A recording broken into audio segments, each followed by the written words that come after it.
এবার রাত ১২টা থেকে রোববার ভোর পর্যন্ত রংপুর মহানগরী থেকেই গ্রেফতার হয় ৫ জন। এছাড়া কুড়িগ্রাম, ঠাকুরগাঁও, গাইবান্ধা, পঞ্চগড় সহ উত্তরাঞ্চলের ৮ জেলা থেকে আরও ১৪ জন ধরা পড়েছে যৌথ বাহিনীর অভিযানে। তারা সবাই আওয়ামী লীগের রাজনীতির সাথে জড়িত বলে জানিয়েছে পুলিশ। এদের বিরুদ্ধে জুলাই আন্দোলনে হামলা, হত্যা ও হত্যাচেষ্টা সহ বিভিন্ন মামলা রয়েছে।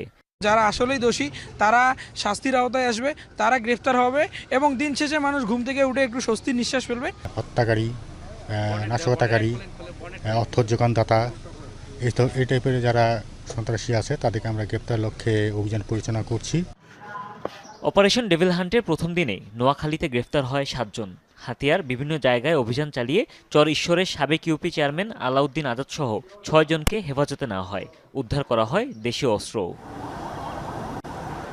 রাজশাহীতেও যৌথ বাহিনীর অভিযানে ধরা পড়েছে ৮ জন।